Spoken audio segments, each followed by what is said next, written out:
10. Okay. Hello, everyone, and good afternoon. Welcome, and thank you for joining us today. I'm Asma Malik, Toronto's Deputy Mayor and City Councillor for Spadina-Fort York, Ward 10, right here, home of Stacked Market. And I'm so pleased to welcome you and to be your MC today on behalf of the City of Toronto. We are thrilled to host this important announcement here in Toronto, a city full of incredible, vibrant communities, small businesses that we love, and local entrepreneurs that drive our economy forward. And today's announcement speaks directly to our shared commitment to supporting Main Street businesses, especially those owned and operated by underrepresented groups, and strengthening our local economies across our city and across our country. Now, I'm happy to begin by introducing Chi Nguyen, Member of Parliament for Spadina Harbourfront. Thank you so much. Well, good afternoon, everyone. Bonjour à tous. I'm happy to be here with you all today alongside my friend and colleague Evan Solomon in the heart of our beautiful city. Thank you so much for the team at Stacked Market for hosting us. I would like to acknowledge that we are gathered on the traditional territory of the Wendat, Anishinaabe, Haudenosaunee, Métis, and the Mississaugas of the New Credit First Nation. Toronto is a city of ideas, innovation, and collaboration. Our small businesses and entrepreneurs are the heartbeat of our neighborhoods, creating jobs, supporting families, and driving growth. As a local MP for Spadina Harbourfront, I know just how vital these enterprises are and the incredible impacts they have on Torontonians.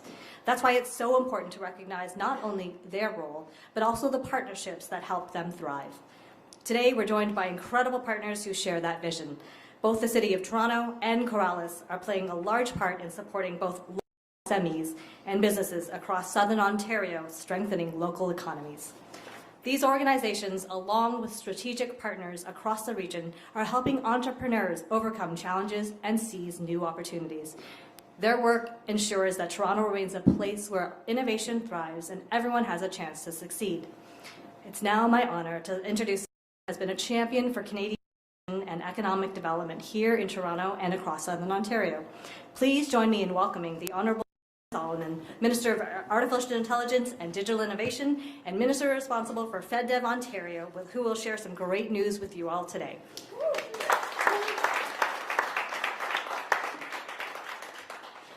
Bonjour tout le monde.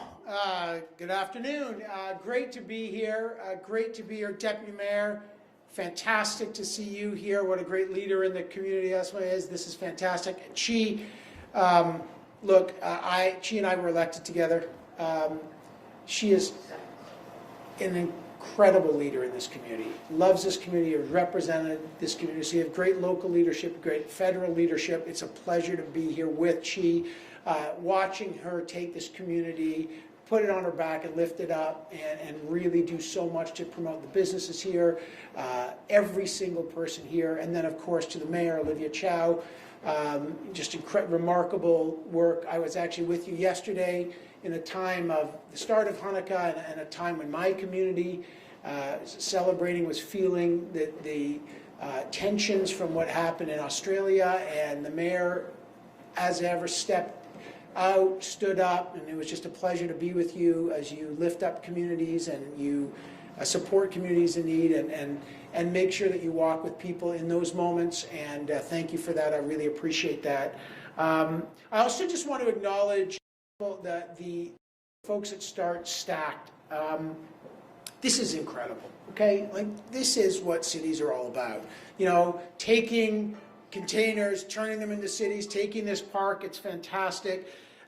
This is supporting local economic growth right here in Toronto. I just also want to thank my team at FedDev, Federal Development for Southern Ontario. They just do a great job connecting with local businesses and lifting them up, and it's fantastic. Look, this is, actually my team is mocking me for wearing my Mr. Rogers sweater today. So like, but I kind of feel like it's a beautiful day in the neighborhood, and won't you be my neighbor? And I'm in Toronto Centre, so I literally am your neighbor, but this is the neighborhood. I mean, we talk about communities. These are neighborhoods. This is like a little mini neighborhood. And businesses, it's okay that I'm in my little Mr. Rogers sweater here. Because, look, entrepreneurs start in neighborhoods and they start in communities. And innovators and entrepreneurs strengthen our communities. 95% of our economy is small, medium-sized businesses. This is what it is. So, like this is, stacked is perfect because it's literally building blocks of our economy, literally, figuratively, and this is so fantastic. But I know, I was a small business person, I owned a business for 10 years, and it's not easy. Mais nous savons également que créer une entreprise et la développer n'est pas une tâche facile. It's hard. It's a hard task. I know it. First part of my career, I did it. You take risks, you get investments, you're balancing your friends, your family, you're getting new business, you're working with suppliers, you're seeing startups. Sometimes you have to let go your best friend. Like it's hard. And you go to bed at night, and there's exhilarating days, and startups see it all. You're accessing financing, you're finding mentors, you're breaking into new markets, you're adapting to changing economic circumstances. We see it every day. I've lived it, you all live it here. And that's why we're so committed to unlocking entrepreneurs in every region. By the way, we just toured some of the incredible talent in these shops here, some of them pop-ups. One of them, a young guy I know, Magnus Duplantier from Go Play Outside, his first business, he's 25, first business ever. Launched a line. And then people who have been here for 3 years. And because this is the place to be. And then, we're just at Wuxley, a brand of clothing that started local, built locally by a multi-generational family, like even a CFL, plays in the CFL, now working with the Canadian military on dual use. I mean, this is happening at the micro scale, the macro scale, everything's happening right here. And this is why we're committed to unlocking entrepreneurs in every region. When we invest in Canadian talent and innovation and ideas, we're not just building companies. We're building a stronger, more resilient economy of the future. So as Minister of AI and Digital Innovation and the Minister for FedDev Ontario and a Member of Parliament here in Toronto Centre, and all of us here, Deputy Mayor, the Mayor, Chi, we all know how important it is to support businesses that make up our communities, and especially businesses that marginalized communities are running. Okay, this is even triply important to make sure that everybody's got access to capital and customers and the opportunity to succeed and lift themselves up. Toronto is Canada's business and financial capital, generating 50% of Ontario's GDP alone. It's home to not only the major financial institutions and global tech institutions and advanced industries, but it's home to awesome small businesses. Yeah, that's right. Toronto's economic strength has got nearly, listen to this, 110,000 businesses and a workforce of 1.8 million people. That is an army of entrepreneurs. The vast majority, small and medium-sized, people who are doing this right here. This is the backbone of our economy and the heart of our country. Ces entreprises sont le pilier de notre économie et le cœur de notre ville. They employ neighbors, they support families, and they make our city thrive. This space is just a great example. They also form an economic ecosystem that fuels resilience and innovation and opportunity from the downtown core to the main streets all across the region. So this is why the team here, and I'm taking credit for the incredible work the team has done at FedDev Ontario, has supported the City of Toronto to deliver the Main Street Recovery and Rebuild Initiative that funded 870 Toronto Main Street businesses and organizations. And today we're back partnering with the City of Toronto, Deputy Mayor and the Mayor, of course. I'm so pleased to announce today an additional Government of Canada investment of $4 million for the City of Toronto to deliver the Toronto Economic Resiliency Initiative, TERI, as it will be known from this second on. The Toronto Economic Resiliency Initiative, TERI. Okay, so what are we doing with this? Small businesses will receive help to renovate and improve their spaces. Not that you need renovation here, this looks good, but they do it. BIAs, and we've got BIAs from our local community here. BIAs, we've got Old Town, We got Cabbagetown. We got this fantastic. Queen West. We got Queen West. Shout it out. BIA. West Queen West. Queen, that's right. BIA Power. I love that. Hey, no, that matters. BIAs and not-for-profits will be supported as they work to ease the impacts of transit construction and the very core things that small businesses need. Restaurants will be assisted as they expand outdoor dining opportunities. This investment will also go towards projects that make our main streets thrive, livable, walkable cities, bikeable cities, while helping businesses from across diverse populations overcome barriers and pursue growth opportunities. So that's the $4 million. So just take a mental pause for a second, because now I want to do a second announcement, which is just as important. And we got to really, this is just so incredible. The work of Corliss is really important. And the pronunciation is Corliss, us, right? Asma. This is what we are. This is what differentiates Canada and our city from the world. This inclusion. Unapologetic, always standing with each other, lifting up our communities together. And I'm very, very proud to announce a $2.7 million for Corliss, a Toronto-based not-for-profit organization that champions women and non-binary entrepreneurs. And they are doing a phenomenal.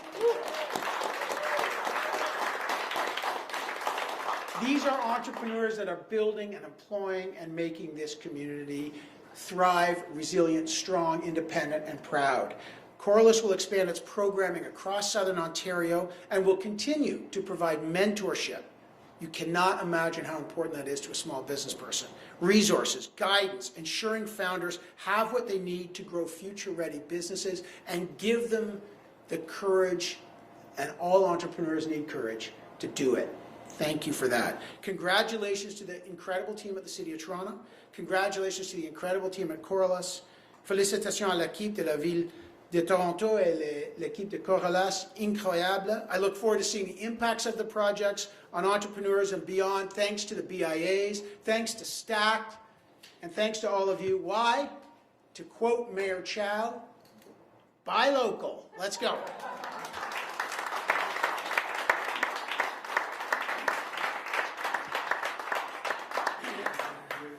Let's give it up for another round of applause for our BIAs and our small businesses.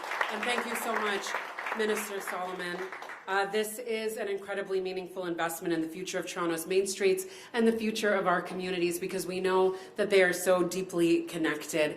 And now it's my pleasure to introduce an incredible champion of buying local, buying Canadian, Mayor Chow, to say a few words.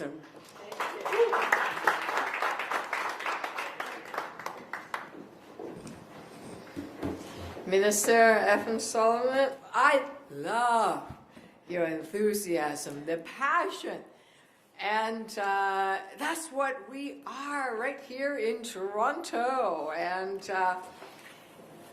you can see it every day in our small businesses. And MP Chinen, this is your place, and how perfect. Thank you for your representation, and of course, Deputy Mayor Osman Malik. And to all my friends at STAC that allowed us to explore, to connect, to shop, to drink, to party, and shop some more, which is what we do. STAC has an incredible history, started 2019, containers, City of Toronto land, and it's an original idea. And last year we said we believe in you. We have extended the lease for 10 years. Yes, it's great. If we can extend more, we will do more. There is, how many? You've hosted 4,000 events, created 12,000 jobs. That is incredible, yeah. Welcomes 6 million people here, because that is what it's about.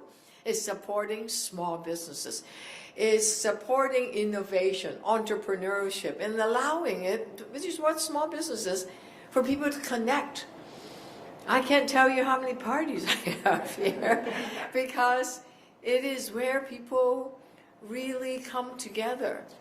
And that is what, when you're buying local, when you're supporting small businesses, yes, it is the biggest economic jobs creator, driver, as the minister said. It is a place where it's the life of the neighborhood. Can you imagine? Yeah, you've lived in this neighborhood for a long time, and until Stack came along, there's not a lot of places you can go with all of the folks that are living in City Place. Now they gather here. They come over. It's perfect.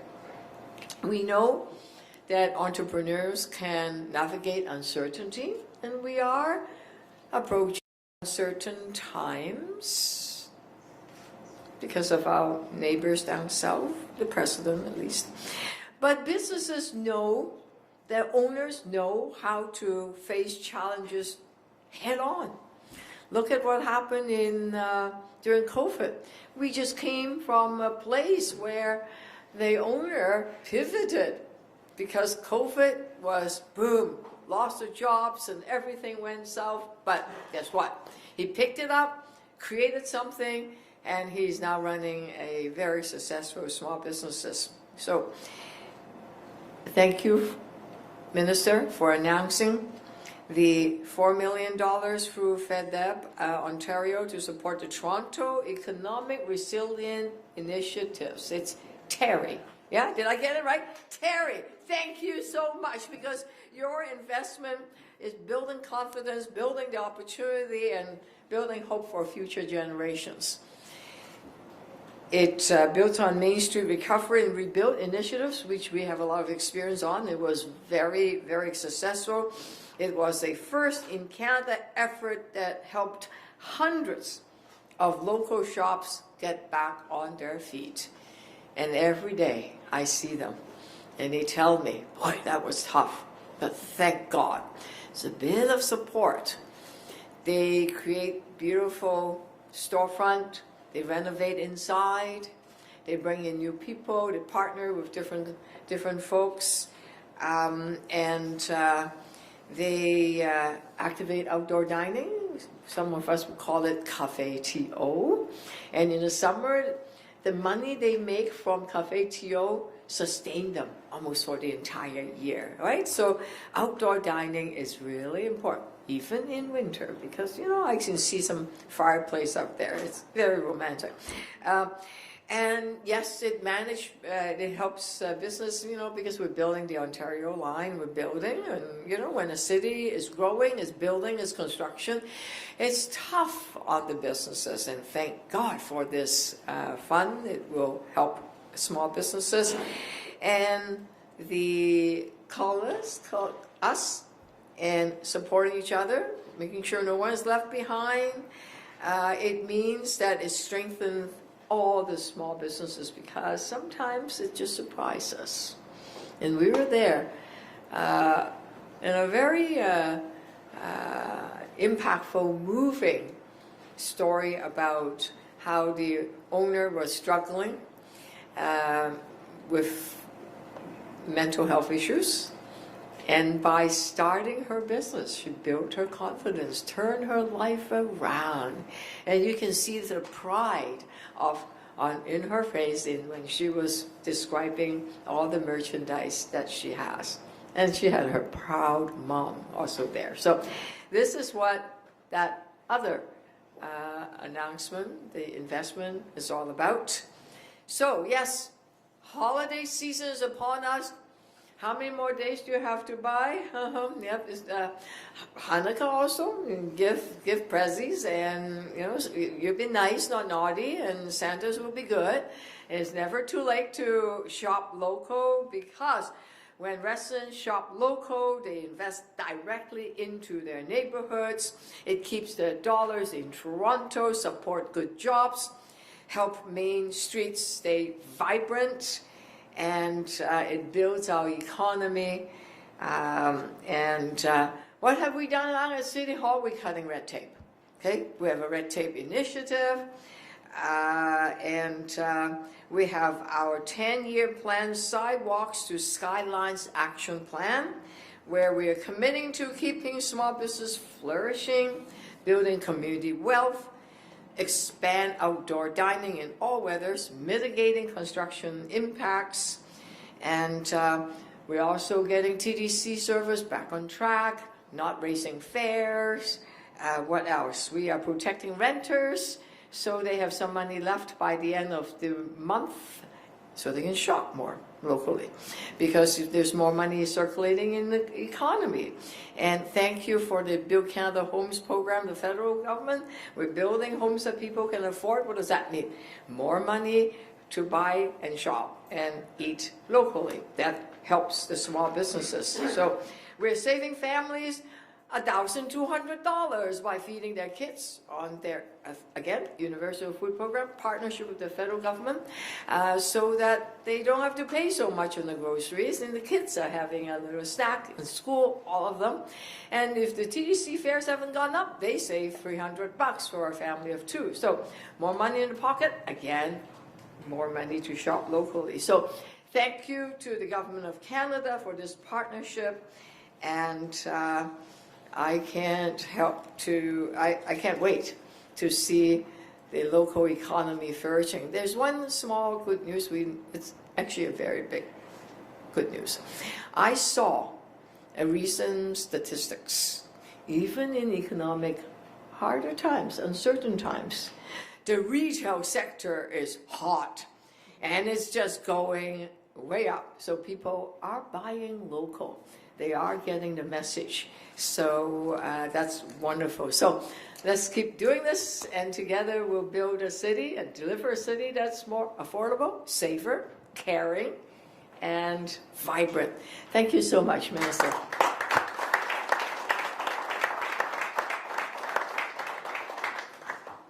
Thank you very much, Mayor Chow. And we're very proud at the City of Toronto for the partnership with the federal government to do more for our communities. And next, I would like to introduce Val Fox, activator and former board member from Coralus. Thank you for joining us.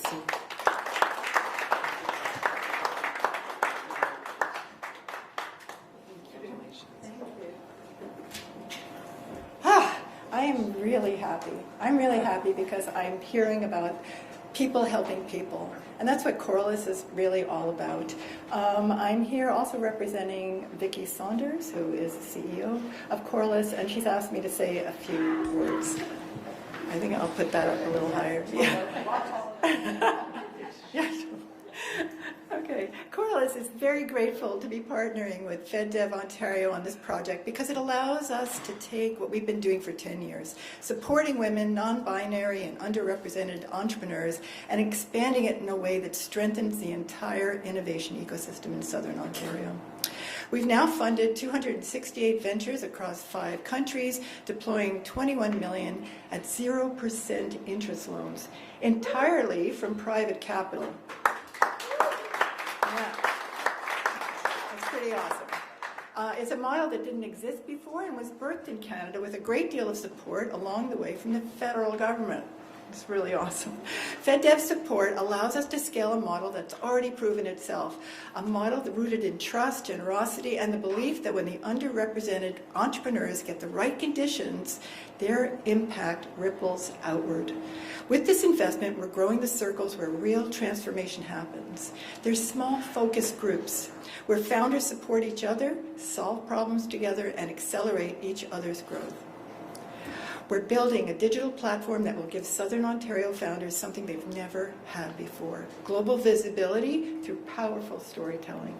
In partnership with Indigraph, a venture that we funded through our community, we'll be amplifying the stories, innovations, and impact of entrepreneurs in our region, helping them to reach new audiences, new opportunities, and new markets far beyond Southern Ontario.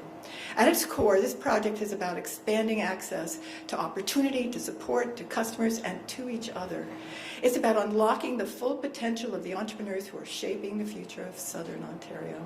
We're deeply grateful for FedDev's support and excited for what this means and what makes possible. Thank you so much.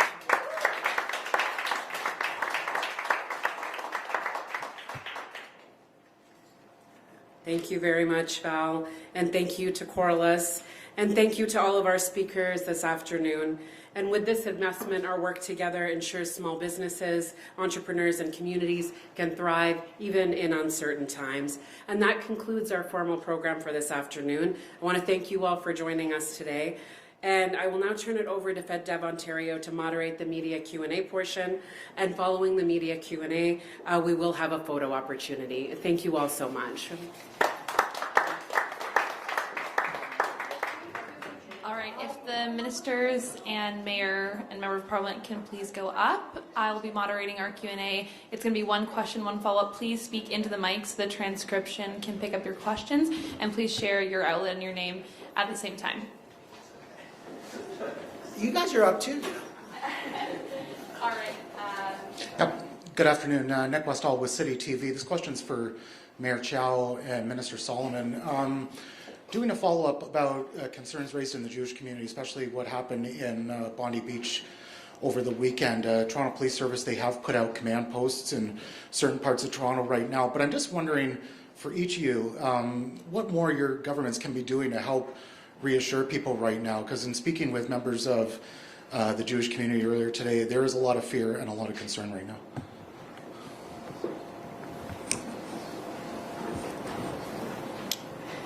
My heart goes out to people who lost their loved ones, Australia, and no one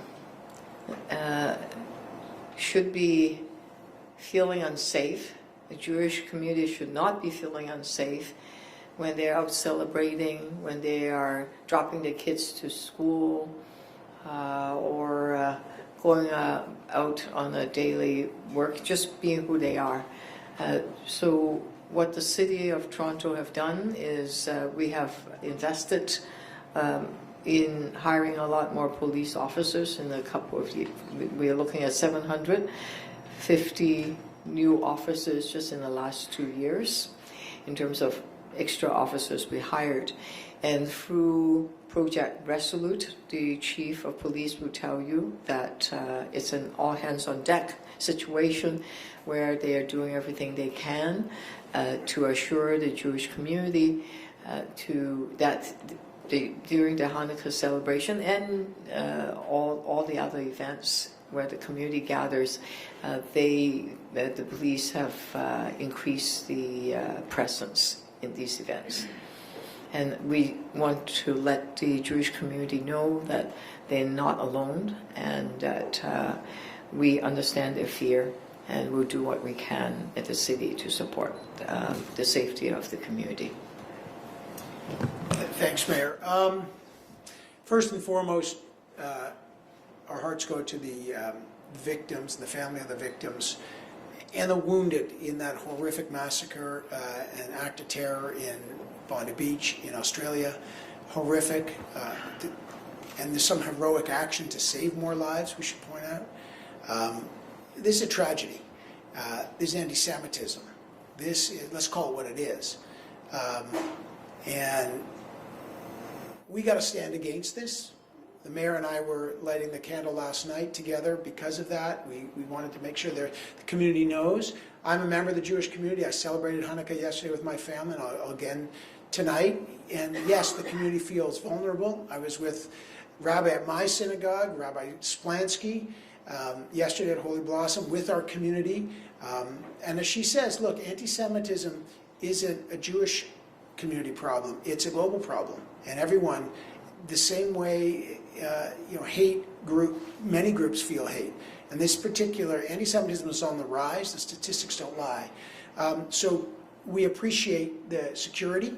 It is tragic that the Jewish community has to celebrate with police officers around their places of worship and that their security costs are high because there is that genuine threat, but it can happen. But so what are we doing about it? First of all, I'm very reluctant to politicize these things, but some things matter. On the very first week of this Parliament, our government put forward C9, a bill that was very explicitly about protecting vulnerable communities where they gather, places of worship, community centers, and education facilities so people feel safe, exactly what the mayor said. That is legislation that also creates a new category of hate. and make sure that the police have better guidelines to enforce the law. Governments don't enforce law, police do, but they need the legislation to do it. We would like the Conservatives to pass that legislation, and it has been stalling at committee. But this is legislation that the Jewish community and many communities have asked for because they want to feel safe at their places of worship, at their community centers, and at their education. I got kids on campus. We feel it. And this is not an infringement on rights. There's no infringement on religious liberties. Those are protected. Everyone's religious liberties are protected in the Constitution. But this is about making sure communities feel safe in a very real world. So I feel in the Jewish community, I feel it deeply. My family feels it. Our community feels it. I want to thank many communities for standing up together. And this is Canada. When one community is feeling threatened, other communities lift up and come together. When my community is under threat, I know other communities are there for me. When I'm in the member in Toronto Centre, when the 2S LGBTQ community is under threat and they feel it in their community, we stand with them. When there's Islamophobia, we stand for them. But this is a massacre that was anti-Semitic. And thank God we've got a country that stands together when people, but we need that. We need that legislation passed. We appreciate the security support, and we appreciate leaders in the communities speaking out to stand together so people can worship freely, people can gather freely and feel safe and secure. That is the hallmark of Canada. Thank you very much. And just picking up on one of the points you mentioned there, Minister, about costs. So schools, various businesses, they might be feeling the burden of these extra security costs as they're taken as a preventative measure out of concern. Might there be any supports from either the feds or the municipal governments here to support these types of institutions in the coming weeks and months ahead? The mayor wants to answer. Yep. The City of Toronto have a $2 million funds that just came out last week, in fact, is the hostile vehicle mitigation devices. So it could be bollards, it could be street furnitures. It just basically block if someone wants to drive in, it blocks it. And there are many forms that it can take. It's up to the local community to decide it, and we will pay a good part of it. It's a $2 million fund that just rolled out last week. And the federal government's had a long-time program to support security measures around places of worship, and those funds have been accessed, and we work closely with the Jewish community and many other communities. Let me just add, again, there's not a false equivalency. We're focused on a specific issue, a terrible attack in Australia. But there's other legislation, and she's been a long-time advocate of this on femicide. There is a lot of legislation, a very strong suite of legislation for these kind of things that we're dealing with, because tragically these events are happening all too often to different communities. In this case it was the Jewish community, but that's why we got to lift each other up, and that's why even today's announcement is so important. But I appreciate the question. Hi, Matthew Bingley from Global News. To Mayor Chow, a lot of people talking about the strength of the small and medium businesses of being the backbone of the city, all cities really. When you look up and down main streets right now, you'll still see a lot of vacant stores, a lot of things that have tried and have shut down. A lot of people have pointed to high commercial rents, high commercial tax rates. Is there anything more the city or even the federal government, provincial government should be doing to try to keep those businesses locked in? The small businesses tax rate is already lower than all the other ones, but yes, the rent is high, but the rent control really is a provincial matter. It's not up to the City of Toronto to dictate. It's too bad sometimes. In fact, just 2 days ago, I was at a restaurant and on Spadina, and the restaurant owner said that he's being chased out because of the dramatic rent increase. He's moving to across the street, a lower rent, but he needed some building permits and hydro to be hooked up. So those are some of the things, nitty-gritty things that we could facilitate, make it faster for people. But ultimately, the rent control on small businesses. It's unfortunate that we don't have it, and a lot of small businesses feel that by the time they finish paying rent, there's not much left. So we should really seriously look at that. Sorry. On the federal side, there's a couple of things. Federal economic development for Southern Ontario has lots of programs. The regional tariff relief, we've seen a lot of main streets being hit from tariffs. So for example, we're helping our advanced manufacturing sector, very key in Southern Ontario, including here in Toronto. We have, just in this region, $94 million from the feds, and then another $106 million from FedDev to help them pivot to a national defense. So there's dual use, just like Wuxley here. Like, the dual use is very important. We got a number of programs. The other thing is we've just launched a $50 billion community fund to support $5 billion for hospitals. Obviously, this is what our $25 billion Build Canada homes to make affordable homes. But look, we're supporting businesses. This is what the regional development agencies are all about. I will say, just small, these things matter just in terms of generating investment in the budget, and I'm not sure you spent your holidays reading the budget, but what a great document.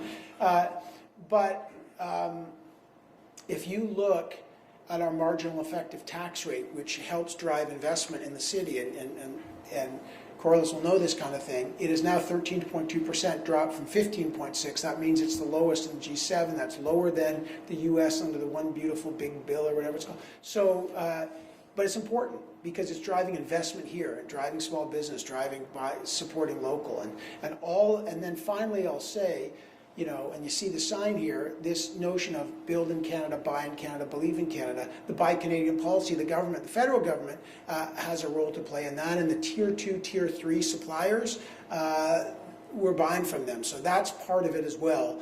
The federal government has a role to play on the demand side, and that trickles down onto main streets and on small businesses. And Mayor Chow, just to follow up, just on your budget, it's obviously coming up. Is there something more that you could be doing on commercial tax rates to try and make this a little bit easier and keep those businesses locked in longer? I'll look into it, but ultimately, we want to keep all the small businesses, whether it's business or property owners, small or everyday homeowners. We want to make it affordable for them, because keeping life affordable is really important, which is why you see that that I've announced that I've asked the wealthiest 2% of property buyers, luxury property buyers, to pay a bit more. That generates in total $150 million, is 0.5% of the folks in Toronto. So if we put it on the property tax, it will just raise the property tax. So we're asking those that have the most to help out a bit. Hi, Lane Harrison, CBC News. Mayor, this week at Council is going to consider a 5-year suspension for capital sewer services for intentionally overbilling the city. Are you supportive of that the maximum suspension for the supplier? Yes, if you knowingly overcharge, and not one time but many times, and you got caught, because we have a pretty tightly controlled both our internal auditors and external. This time it's through an external consultancy, but if both internally we call it, if you violate the law, exploit, then there needs to be penalties, and I absolutely support it. And then this year, the homicide rate in the city is really down 53%. 50%, yep. Yeah, year over year. But there's still a perception of people feeling unsafe in the city, at least anecdotally we hear. So how do you bridge that gap between what the data is showing and how people are feeling in the city? It's a very good question. I understand the fear of even though it's very rare that that sometimes people get hurt by strangers. because we do have people that that do act out and do cause harm. Yes, the homicide rate have dropped by 50%, carjacks, car theft have dropped by 30%, the shooting dropped by 40%. All of those statistics matters. However, it's the sense of security.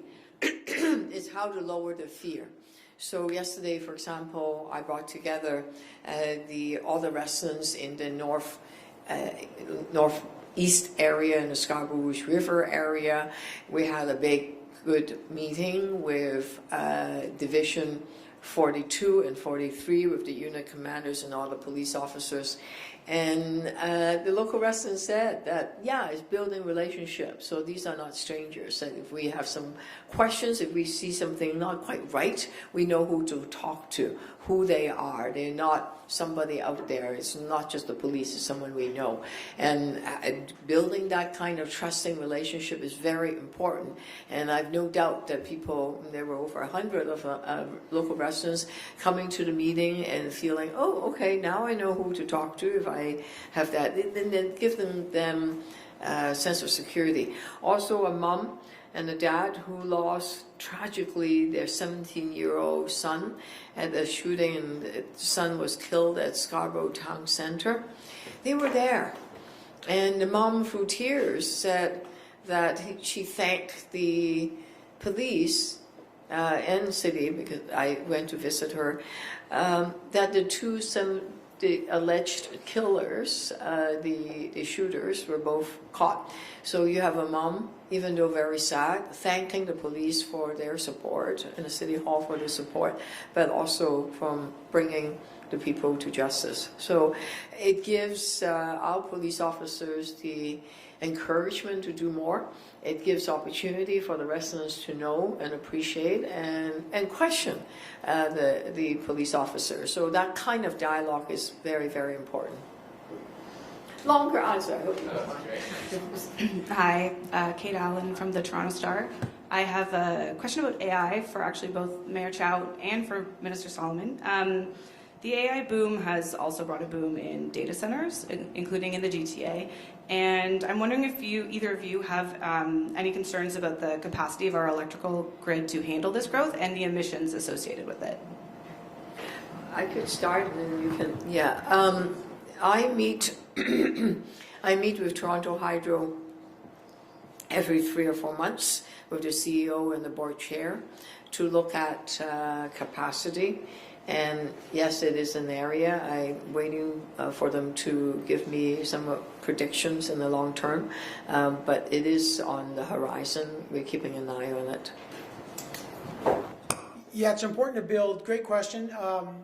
It is on the regulators, so you're going to get Toronto Hydro. I was just with Hydro Ottawa. Every province and city, they have their regulators. So they're doing the allocations of power to make sure that this doesn't impact ratepayers. It's not the federal government that actually makes those allocations. I will say, though, that you're raising a key question, which is that we need to build out our clean electricity grid. That's exactly what our major projects office has done. You saw some projects that have already been announced in BC, but the federal government is very committed to building out clean energy. You saw a massive investment in Darlington as well. So getting the capacity, getting clean energy capacity, building those jobs, building the infrastructure to do that, to make sure that this does not hurt ratepayers, is absolutely vital. So we need to invest in that grid absolutely, and the federal government's there working alongside the province and municipalities to make sure that's done right. But the Ontario government is increasingly relying on gas plants, especially over the next, right as this inflection point with data center growth is happening. Does that concern you? Yeah, again, the federal government is not telling the province how to run their energy grid. We're investing in an energy grid. We are very, you saw the investment that we did at Darlington. That was a very big and intentional investment in Ontario's future as a nuclear energy power, and that's really important. Look, every province is going to find a mixed way of getting their grid. It's not, by the way, just data centers. Economic growth is dependent on energy. It is absolutely vital. Data centers are one point of it because we need to have the compute power. But again, the federal government is very happy to work alongside the provinces and municipalities to make sure these things give sustained, robust growth, allow for economic growth in the future, but very much, and again, this is what the Prime Minister said repeatedly, we are doing this very much with concerns with our overall green strategy and our carbon emission strategy, and you've seen that in our investments. Thank you. All right, thank you. Wow, thank you. Thank you.